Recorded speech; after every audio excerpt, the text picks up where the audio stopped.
Welcome to another episode of the Antifragility Reframe podcast, where struggles become strength and stress fuels growth. My guest today is Mr. Maxwell Ivey, known as the Blind Blogger. He is an award-winning writer and host of the Accessibility Advantage. Today, he will give us powerful examples of solutions that are designed for the sight impaired and that benefit all of us. Welcome, Mr. Ivey. It's good to be here. Thank you for having me on your podcast. Well, I am looking forward to the 15 minutes that we will spend together. I know this will be quite interesting for our audience. So, could you start off by telling us some aspect of your journey so that we can get into the issues of being anti-fragile and how you reframed, how you handle things, and what's the type of advice you give to clients and to others? Right. So I think the one area where that applies most to your show is accepting that there are many areas that I am very talented in, that I have abilities such as a storyteller, an interviewer, a singer, a songwriter, a technical writer, that even that I've through other people's eyes I've come to understand the value that I have. And there are many people who struggle with having too much confidence. They're egotistical. There's a few of us though that struggle with having too much humility. So really accepting my role as a trailblazer in the accessibility field. The fact that I am a storyteller, that people want to help explain difficult concepts in a way that reaches the minds and hearts of people, whether it's writing, speaking, video, or audio. So, and up until about 5 years ago, I was still struggling to see my value. And some of this stuff has only happened like in the last year, thanks to being exposed to people who could help me understand things. And I think that's a fairly constant theme of my journey, even going back 15 years when I had trouble understanding why people saw me as an inspiration. And a good friend finally said, Max, you have this excuse that's built into your life that you could use, but you don't. The fact that you have an excuse that you don't use is challenging to people who, they go through their days without uh, going too far out of their comfort area, and they don't have a disability. They don't have a serious challenge like you do. And the fact that you don't use your excuses is inspiring. So I would say that I'm finally at a point now where I realize not only do I have many talents and abilities, but that discounting them not only hurts me, but it hurts the people that I could be serving.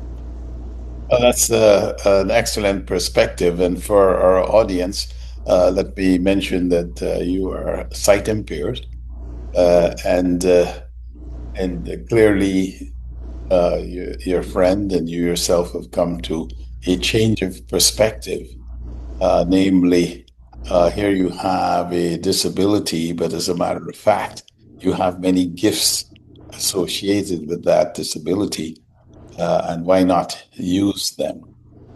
So tell us a little bit more that, you know, we talk, if I may just transition a little bit. When we think about anti-fragility, we not only think about shifting perspective as one aspect of it, another aspect is expanding access, and accessibility is very important to you.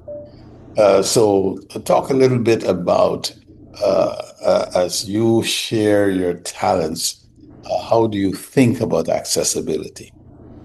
Right. So, as you know, I have a unusual, if not unique, approach to accessibility. And My belief is that we haven't seen real progress in improving access for people with disabilities through regulations, legal actions, negative publicity campaigns. So if that isn't working, then we have to ask ourselves, why isn't it working? And, what can we do alongside that or instead of that that may be more successful? And the one thing I've learned in almost 20 years of working online is that business owners especially are more likely to do something if I can show them what's in it for them. So the more I can explain to people why accessibility is not just good for disabled people, it's not just the right thing to do, that you're actually hurting your progress as an organization leader by not including accessibility, then we have a shot to change the conversation, to get people to invest in the idea, and then start to take action on a more consistent basis. The other thing that I've noticed with using compliance as our tool for achieving accessibility is when you come at something from the point of view of fear, people generally only do it to the minimum requirements. They only do just enough to keep from being punished.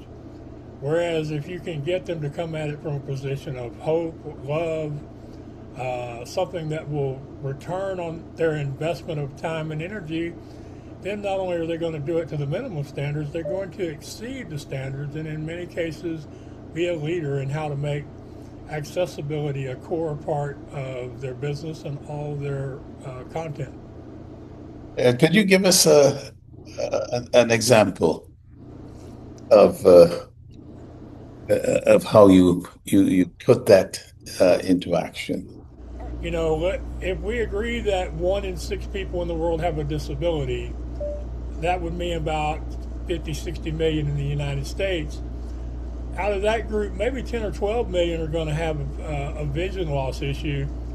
And out of that, 10, 12, 15 million, maybe 4 or 5 million would use a screen reader, which is one of the most difficult things to design for in accessibility.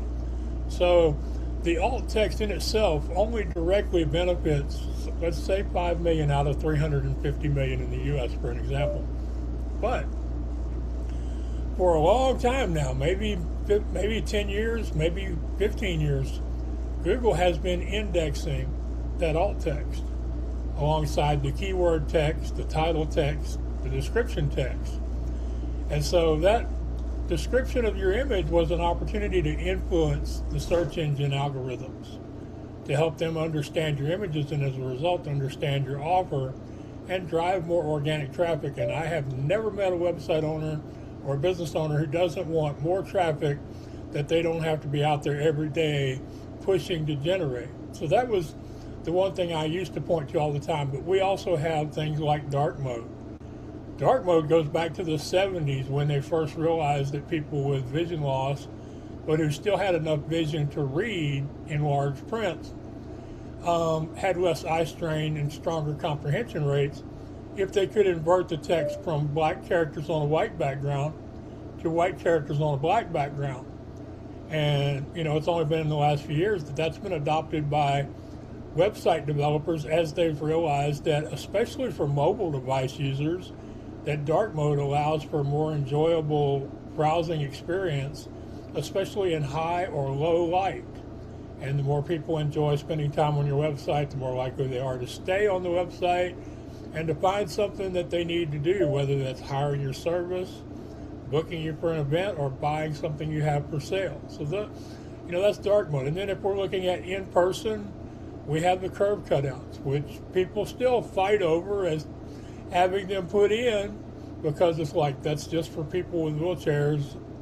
But in actuality, it's also for people with scooters, people who depend on walkers, and more importantly, the delivery men and the new parents, both fathers and mothers, who are trying to push the strollers throughout their day. So there are many good examples. The first talking GPS was developed strictly for the visually impaired, and we had to pay several $100s for the device, and then another couple hundred a year to keep the maps updated. So Lots of good examples. Proper heading structure, making sure your buttons and links are all correctly labeled and that the page they go to is actually where you're telling people they're going to. Formatting tables not only makes them easy to read for adaptive tech users, but it makes it easier for people to comprehend when they're looking at them without screen reader or screen magnifier. And the most important thing is when it comes to your forms, a lot of things in forms that improve accessibility, improve user experience, and cut down on cart abandonment. Those are just incredible examples. And in fact, what is important, as I listened to some of those examples, which I was really actually not aware of the origin, so thank you very much. What really is impressing me is that how addressing the problem that an impaired a person with a disability with an impairment actually has benefited everyone. And Yeah, we talk a lot about uh, anti-fragile solutions are solutions that multiply benefit. And you've just given a number of examples in which once we leverage accessibility for those who might have an impairment, what we actually do is improve the quality of accessibility for everyone. right. And there's an equal reciprocal to that when we're talking about anti-fragile is when a business owner decides to put their customer first and focus on divining the needs of the customers that they want to attract and do business with.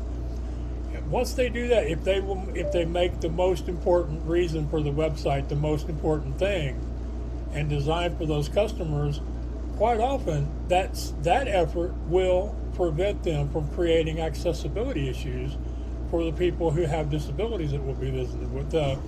User experience improves accessibility, and accessibility improves user experience. They go hand in hand. I'll say that again. I like that. I like that statement. Sure, that improving user experience will often avoid accessibility issues, and improving accessibility will often avoid user experience issues. They go hand in hand. I came up with this expression, which is when you refuse to ask, you rob the other person of the joy they would have received. I like that. When you refuse to ask, you rob the other person of the joy they would have received. Right, because we both know how good we feel when we do something nice for somebody else, especially if it's a somebody that can do nothing in return but say thank you. And with that, Mr. Ivy, on behalf of our audience and myself, I say thank you.